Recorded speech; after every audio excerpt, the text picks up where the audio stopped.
September en dit is die laaste sendingfees program of diens wat in die week is. Sondag gaan ons nog afsluit die oggend en dan 'n lewendige kerk jeugdiens, natuurlik in die aand wat ek self gaan hou. Sondag gaan ons ook, as ons kyk na die program, kan mens sien dat ons dan die geloofsbelofte offers gaan opneem, waar jy 'n bedrag beloof wat soos die Here in staat stel, jy dit vir hom gaan bring op 'n maandelikse of eenmalige basis. Maar ons sal later meer daaroor sê, ek noem dit nou, sodat ons solank nie daaroor sal bid. Vanaand is ons baie gelukkig dat ons vir Herkiel Stein van Operasie Mobilisasie hier by ons kan hê, al is dit hier by ons oor die video. Herkiel is die afgelope hele paar jaar besig in ons gemeente, dat wanneer daar die sendingfees is in die kerk, is daar dieselfde tyd vir die kinders ook 'n program en ongelooflike moeite wat hy gedoen het en so enthousiasme liggie wat hy aangesteek het by die kinders. En die groot mense is nogal jaloers, want hulle sien wat so interessante dinge die kinders leer. Vanoggend, of vanaand dan, wil ons dan vir ons almal 'n kans gee om te luister na Herkiel en dit wat hy vir ons wil sê. Baie dankie Herkiel vir jou moeite ook. Dan vanaand ook gaan ons luister na 2 sendelinge. Eerste een is De Moina en dan ook John van SSG, maar ons sal vir hulle nou weer voorstel.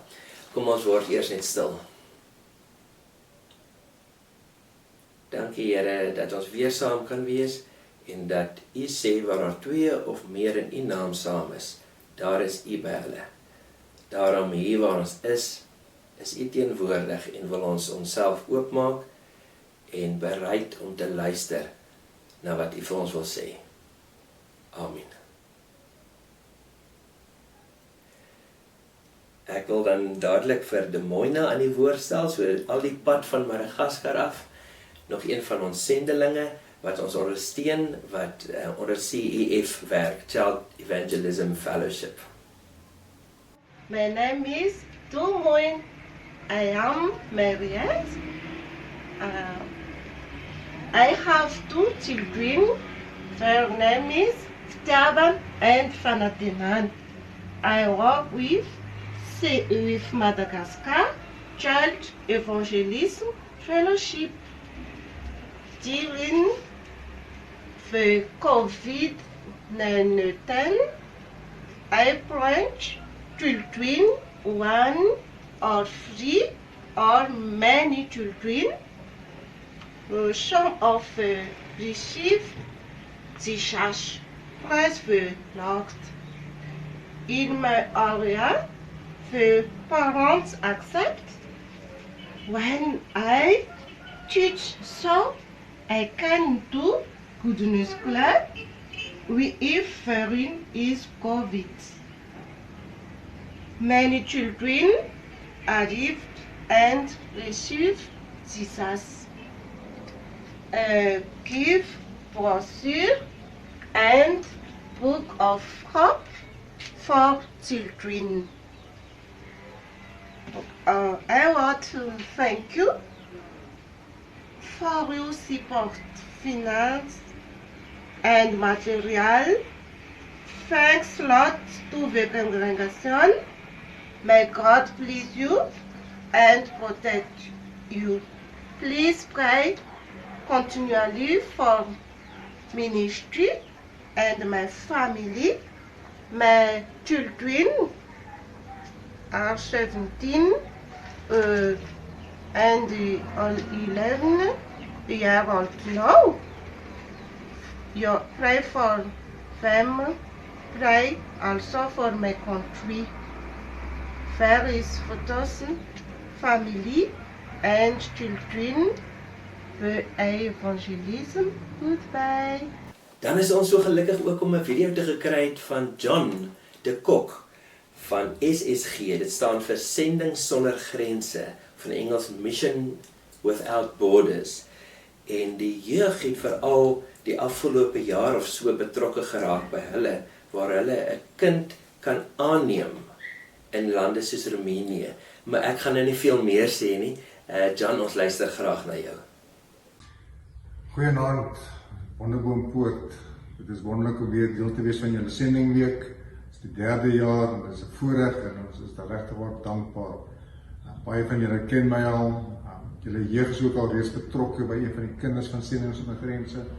Daarom wil ek vanaand net so 'n bietjie gesels rondom wie ons is, wat ons doen en hoe kan julle betrokke raak? Hoe kan julle verskil maak in iemand se lewe? Ek dink aan Matteus 25 waar die Here sê maar ek was dors en het vir my iets gegee om te drink, was honger, het my kos gegee. En dit is ook my gebed is dat julle ook so kan 'n verskil kan maak in kinders se lewens. Sending Sonder Grense, ons het in 1960 begin as underground evangelism en ons uitgangspunt is werklik waar om mense te bereik vir Christus. De klomp foto's van kinders en dit is toch ons passie is om 'n verskil te maak in kinders se lewens. Alhoewel ons in 6 lande betrokke is, Albanië, Bulgarië en Bosnië, waar ons met gesinne werk, wil ek tog maar fokus op Roemenië, Oekraïne en Moldawië, want dit is my begeerte is dat julle verskil kan maak in kinders se lewens. Daai KRI staan vir Kinderredding Internasionaal. Dit is die program binne Sending Sonder Grense waarvan ek julle 'n bietjie meer wil vertel.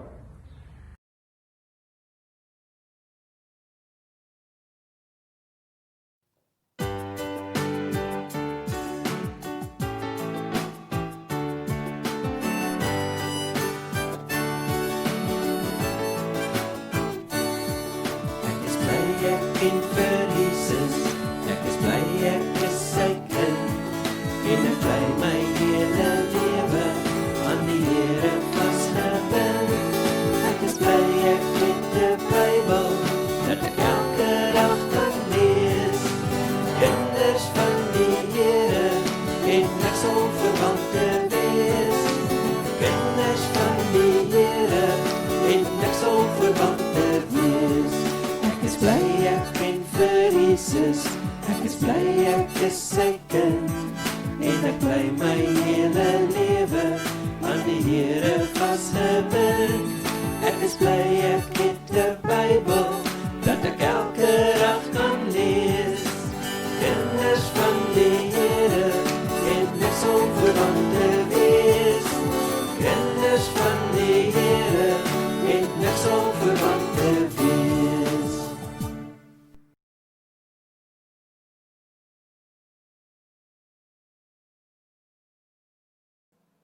Goeiedag almal, dis Hercules. Ek is seker meeste van julle onthou my nog van al die jare wat ek die aanbiedings by julle kinderlike kerk gedoen het met julle kinders, wat ek hulle op toere gevat het na lande reg oor die wêreld.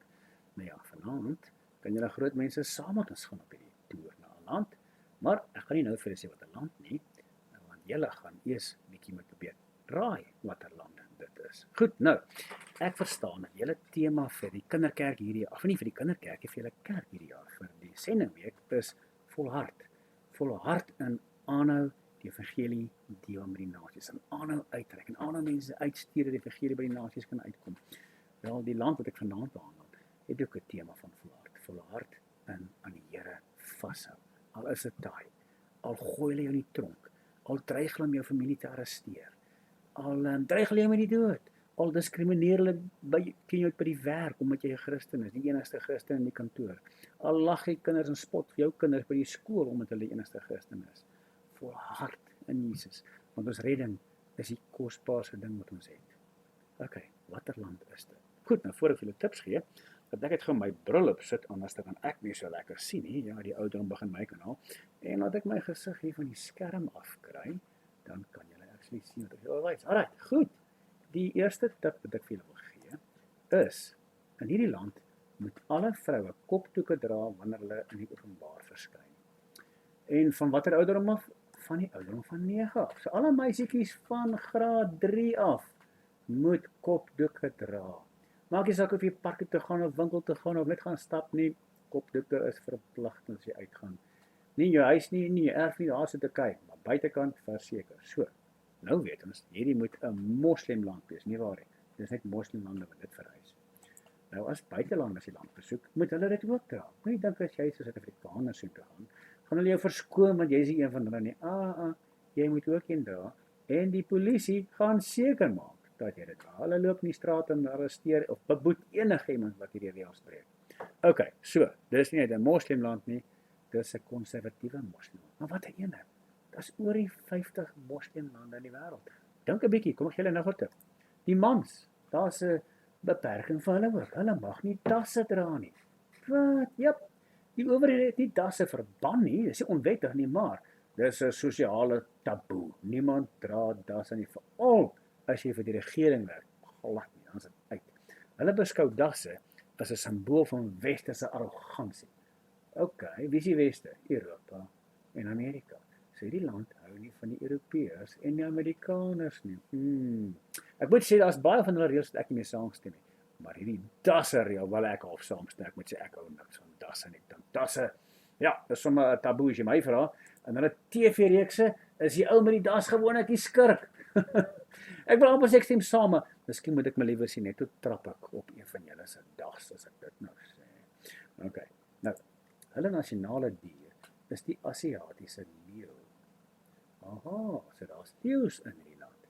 Hulle het ook 'n nasionale soogdier, die Asiatiese jagluiperd. Nou wag 'n bietjie, is 'n leeu nie 'n soogdier nie? Ja, hy is, maar hulle het so baie van albei diere gehou waar hulle albei nasionale eer gee. So toe besluit hulle maar, kom ons maak die leeu die nasionale dier en die jagluiperd die nasionale soogdier.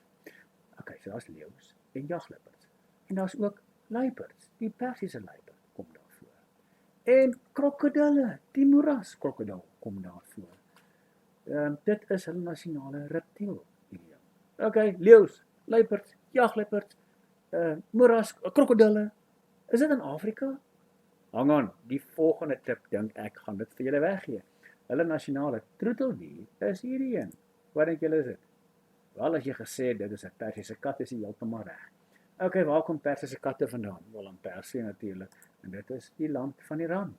Daar is hy. Ek wonder hoeveel van julle het dit reg gekry. OK, waar is Iran op ons kaart? Kom ons daar sê, kom ons zoom 'n bietjie in, dat ons kan beter sien. Daar sê naby Saudi-Arabië, so tussen Irak en Afghanistan en Turkye lê die land van Iran. Iran het 2 onbewoonbare woestyne en met goeie rede. Die Lut-woestyn is die ene. Hierdie woestyn word so warm in die somer. Dis hy temperature bedags tot 50 grade Celsius, partykeer selfs 'n bietjie warmer. En in die aand, moenie dink jy gaan afkoel in die aand nie. 33 grade Celsius in die aand, goeie genigtig. Ek het al 45 grade ervaar in die Midde-Ooste. Dis so warm. Jy's lus om te sê, okay ouens, 'n grap is 'n grap, stop dit nou, sit die oond af. So ek wil nie weet hoe voel 50 grade Celsius nie. NASA het eendag 'n satelliet oor hierdie woestyn gestuur. En dis 'n spesiale satelliet wat temperature kon meet van oppervlaktes. En hulle het in die Lut-woestyn, actually op die plek waar hierdie foto geneem is, die sand se temperatuur gemeet het, 70,7 grade Celsius. Dit is die warmste oppervlak ooit op aarde geneem. Goeie genigtig, dit is gewoon belaglik so warm dit is. Die ander woestyn is die Kawir woestyn. En hierdie woestyn, kyk hoe snaaks lyk dit daar. Dit lyk amper of hulle met 'n reuse ploeg die woestyn omgeploeg het. En daai is soutlaag wat so lê. Want die Kawir woestyn was lank gelede 'n deel van 'n see gewees, 'n soutsee. En met tyd het die see verdamp, die water verdamp, daar was niks wat ingekom het nie. En op die ouene was al die water weg en al wat dit agtergelaat was 'n soutlaag van tot 7 meter dik. Waar die hele woestyn onbruikbaar maak vir enige boerdery. Jy kan niks daar plant nie, alles sal vrek. Nou ja, dis nie net warm in Iran nie, in die noordelike berge van Iran sneeu dit in die winter. So, as jy ooit gedink het aan 'n sneeuvakansie, moet jy nie dink aan Europa en Amerika nie. Iran is ook 'n opsie. Hulle het blykbaar 2 baie goeie skioorde. So jy kan vir 'n lekker sneeuvakansie gaan in die noorde van Iran. Ook daar in die noordelike berge van Iran vind ons die hoogste berg in Iran, Berg Damavand, oor die 5,6 km hoog. Die Iranese is so trots op hierdie berg, hulle het dit sommer hulle nasionale berg verklaar. Nou hierdie berg is ook 'n vulkaan en dit is die hoogste vulkaan in Asië. Maar gelukkig is 'n dooie vulkaan. Die mense het actually nog nooit gesien hoe hierdie vulkaan uitbars, so hy is dood. Iran het baie olie. Hulle produseer die 4de meeste olie in die wêreld. So watter die land is bo Iran? wel Saudi-Arabië, Rusland en Amerika. So Iran is nommer 4. Hulle het ook baie natuurlike gasse. So Iran is die tweede grootste voorsiener van natuurlike gas in die wêreld, net Rusland het meer gas. Waarvoor gebruik hulle die gas? Wel natuurlik gasstowwe goeders. Dis waarvoor die gas gebruik word. Maar olie is Iran se nommer 1 uitvoerproduk. Gas is nie nommer 2 nie. Daar is iets anders wat meer geld inbring as gas. Dit is Persiese matte, Persiese tapuite. Ja, die Persiërs, die Iranese is baie trots op hulle Persiese matte. Dit word gemaak van net die beste materiaal, word met die hand geweef en dit vat 'n meesterwewer meer as 'n jaar om een mat, 'n volgrootte mat te kan weef. Die kleiner matte op natuurlik vinniger, maar die groot matte meer as 'n jaar. En tradisioneel maak die wewers altyd een fout in hulle matte. Want die simboliese betekenis daarvan is net God is perfek. Nie is 'n Persiese tapuit is perfek nie, net God is perfek. Iran se hoofstad, ek is seker baie van julle weet wat dit is, Teheran, 'n baie groot stad, 10 miljoen mense woon in die stad. So dis een van die grootste stede in die wêreld. Daar woon 84 miljoen mense in totaal in Iran en hulle bestaan uit 94 verskillende volkegroepe, maar die grootste volkegroep by verre is natuurlik die Persiërs. En hulle praat Farsi. Farsi is die nasionale taal van Iran. Nou, die Iranese mense is baie vriendelike mense. As jy Iran gaan besoek, sal jy verstom wees hoe gaaf en vriendelik hulle is. En hulle sal uit hulle pad uitgaan om jou welkom te laat voel in hulle land. En hulle sal selfs, moenie verbaas wees, as hulle jou sommer uitnooi, sê, hey, kom eet vanaand by ons ete nie. Okay, nou jy gaan nou nie van die hand wys nie, maar as jy wil gaan kuier, is dit belangrik om te weet, wat is die reëls? Dat jy nou nie iets doen of sê wat die mense baie ontstel en dink jy is 'n onbeskofte buffel nie. Okay, wat is die reëls? Reël nommer 1, wees vroeg daar of minstens op tyd. Moenie laat wees nie. Dit is nogal 'n bietjie vreemde ding hierdie, want meeste Midde-Oosterse lande is stiptelikheid vir die voëls. Hulle gee nie om vir stiptelikheid nie. Maar nie in Iran nie. Die Iranese is anderste. By hulle is stiptelikheid nog baie belangrik. So moenie laat wees nie, dis 'n belediging. En dan vat ietsie saam, vat 'n geskenk saam vir jou gasvrou. 'n Bos blomme of 'n pakkie koekies of so iets, maar baie belangrik, vra om verskoning vir jou nederige ou geskenkie. Moenie sê ja, dit was die beste bos blomme op die mark gekoop het vir jou nie. Hulle gaan dit sien as arrogant. In Iran word nederigheid beskou as 'n goeie waarde. So moenie arrogant of voor op die wa voorkom nie, of groot praterig nie, kom nederig oor. Dis wat hulle respekteer. Nou, belangrik, maak seker dat hulle nie skoene dra of ek het gesê maak seker of hulle skoene dra of nie. As hulle nie skoene aan het nie, in baie Iranese huise dra die mense nie hulle skoene binne die huis nie. So as dit nie aan het nie, trek jou skoene uit voordat jy by die huis gaan. As hulle wel skoene aan het, geen probleem nie, stap net in die huis in. Dan jy moet almal groet met die hand. In Iran is dit teen die wet om 'n vrou se hand te skud in die openbaar, maar in 'n huis kan jy maar so groet almal met die hand en begin by die oudste mense, okay, want dis respekvol. Dan Iranese eet gewoonlik op die grond. Net in moderne huise sal hulle aan 'n tafel sit en eet. Meeste huise eet op die grond en moenie jouself dit gaan neerplak enige plek nie. Wag dat hulle vir jou wys waar jy moet sit. Waar is jou spesiale sitplekke hier rondom hulle vloertafel. Nou gewoonlik eet hulle met hulle hande, maar hulle sal ook altyd 'n lepel of 'n vork dek sodat jy dit kan gebruik as jy ongemaklik voel met jou hand te eet. So jy's welkom om die lepel en die vork te gebruik eerder as jou hand as jy dit so verkies. Verwag dat hulle vir jou meer kos gaan aanbied as wat jy kan eet. 'n tweede porsie, 'n derde porsie. En moenie dink as jy nee sê gaan dit aanvaar nie. Hulle gaan dink jou nee is maar net jy wat probeer ordentlik wees en hulle gaan dit ignoreer en vir jou nog kos aanbied. Nou, hoe sê jy nou vir hulle dat jy regtig genoeg gehad het? Wel, los 'n bietjie kos op jou bord oor.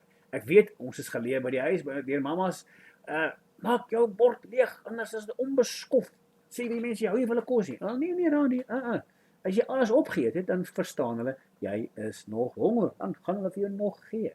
So as jy versadig is, los 'n bietjie kos op jou bord oor en hulle sal jy boodskap dat jy het genoeg gee. Daar's 'n paar belangrike reëls as jy hulle gaan besoek in hulle huise. Nou wat 'n gebou is daai? Dit lyk amper soos 'n gebou wat in die aarde ingeval het met 'n aardbewing, maar nie regtig nie, is dit so gebou. Iran kry aardbewings, maar hierdie ene was nie 'n aardbewing beskadig nie. Dit is die parlementsgebou van Iran. Hoe lyk aan die binnekant?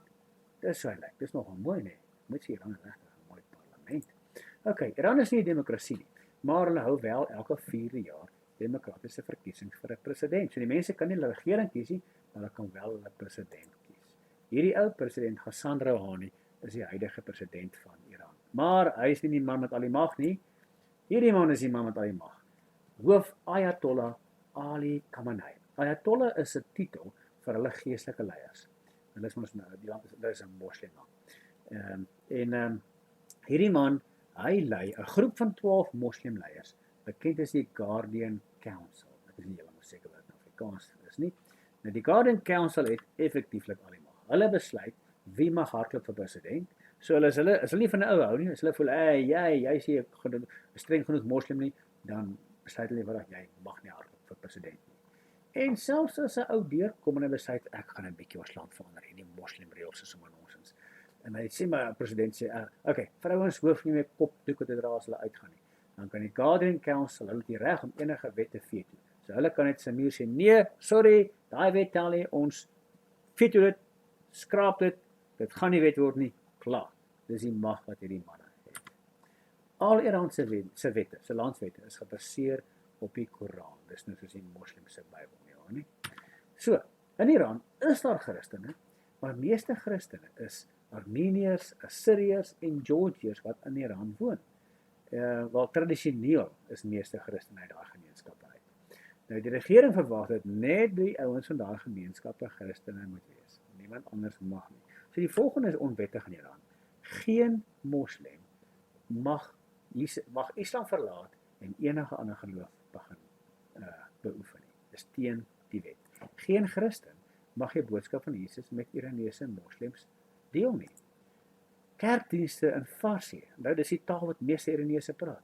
Kerkdienste in Farsi is teen die wet en die Bybel in Farsi is verbode. Die Bybel is vertaal in Farsi, maar dit is onmiddellik verbied die dag toe uitgekom het. So as jy gevang word in Iran met 'n Farsi Bybel, is jy in die moeilikheid.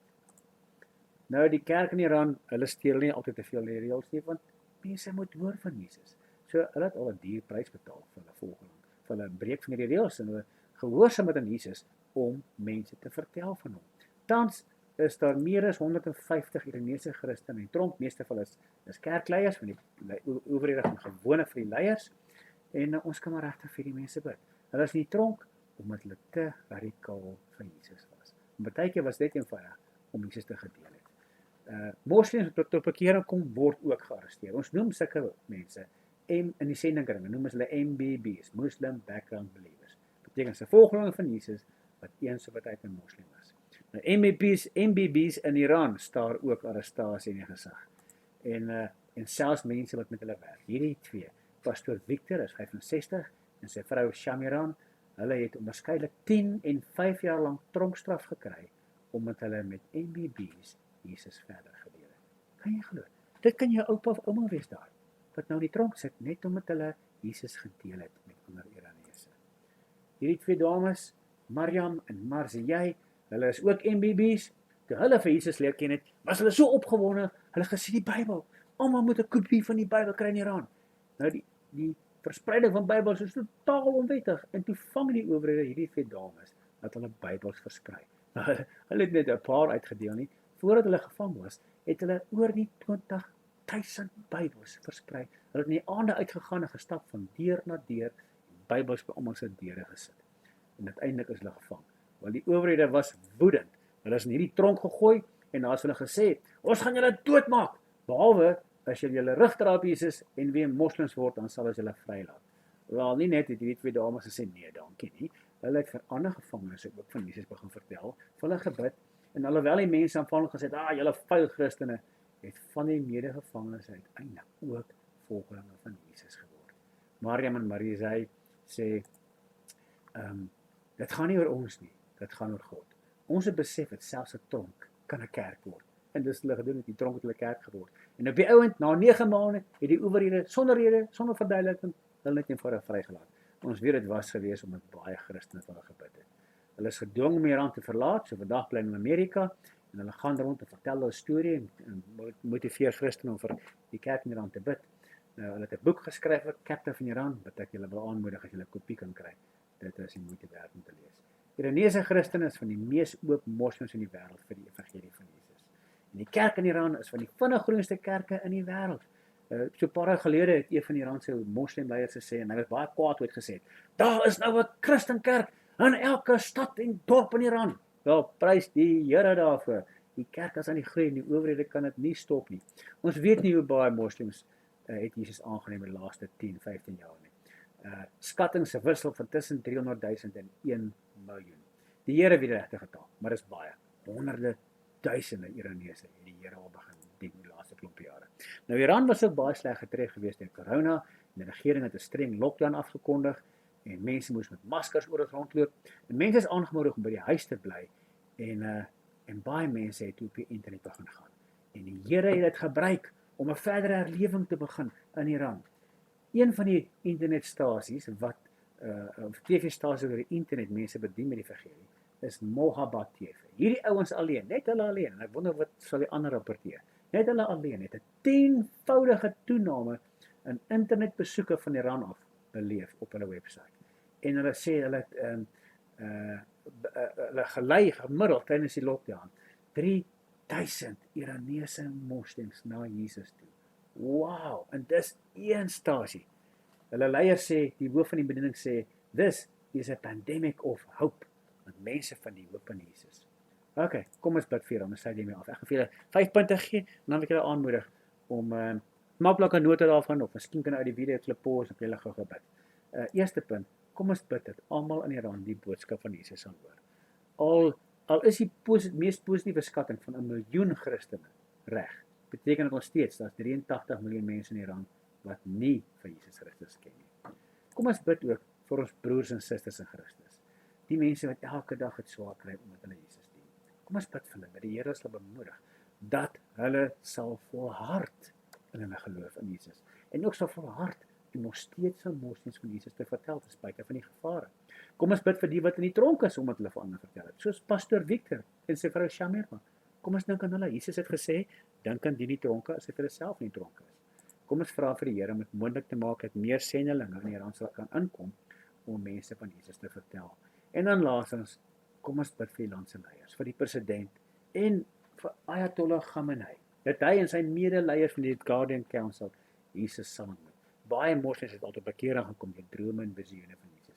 Kom ons bid dat hierdie ouens dit ook sal kry. Ok, baie dankie julle. Ek waardeer die tyd.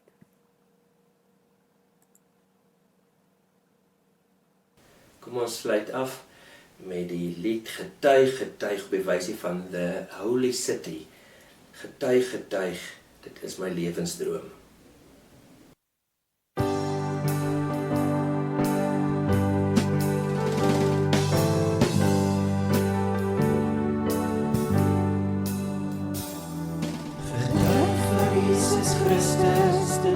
Ons lewensdroom, ons droom dat elke een van ons nie langer skaam sal wees, maar dat ons met vrymoedigheid die boodskap sal versprei, sodat die hele wêreld oor deur woorde en deur daad die Here Jesus is ons Heer en almal groet hom.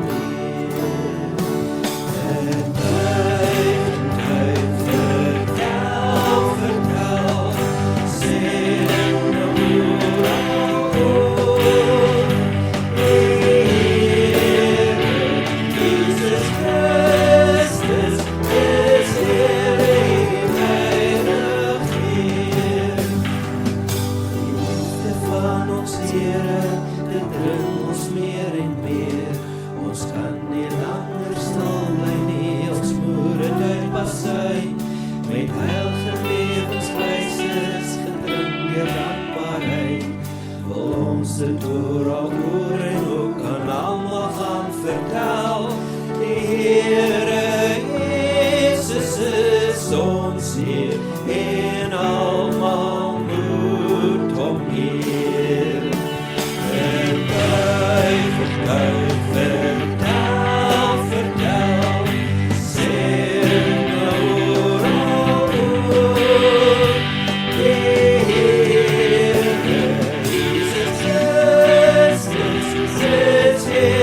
toe die Jode wat Aramees of Hebreëus gepraat het, besluit het in watter taal hulle die Bybel moet skryf in die Nuwe Testament, het hulle besluit, hulle gaan nie hulle eie moedertaal gebruik nie, maar die groot taal wat die meeste mense verstaan in daardie tyd in die wêreld, naamlik Koine Grieks.